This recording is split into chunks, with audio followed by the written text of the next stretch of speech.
If you've ever played a game with one of these dial counters in it, you know how frustrating it can be if it gets accidentally bumped, and then all of a sudden you've lost the value it was trying to keep track of.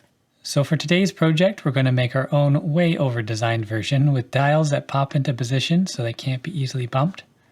We're going to do it with just simple tools and common materials.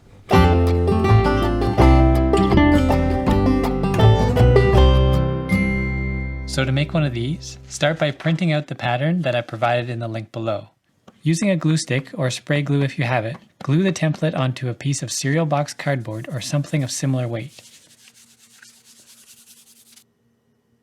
Once the glue has dried, heavily score all the dashed lines using a ruler and something like a knitting needle or a butter knife.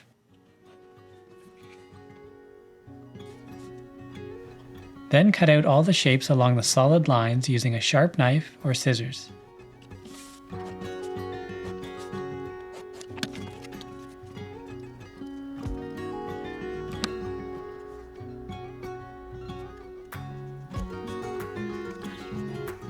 Carefully pre-bend all the score lines.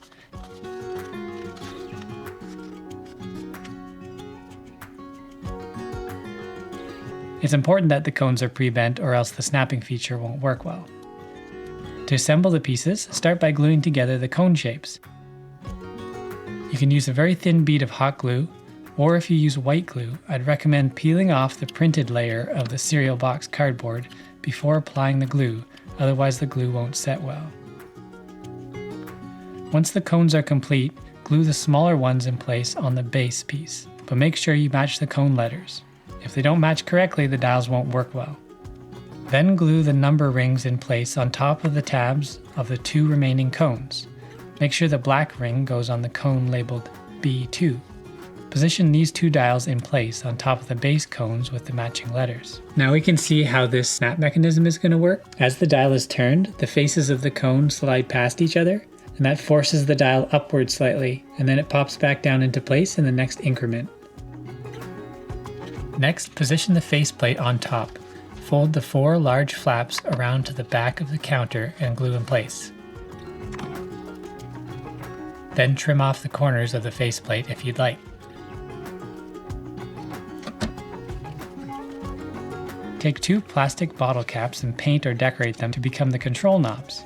Here I used aluminum tape from the hardware store and smoothed it down to look like brushed metal. I then wrapped the sides in electrical tape to complete the look. You could also paint the cap in whatever color or pattern you like. Then hot glue the caps in place on top of the cones. Be sure not to get any glue on the inside of the cones. And there you go, a very unique little dial counter that detents into each number. I hope you enjoyed today's video, and I'll see you on the next episode.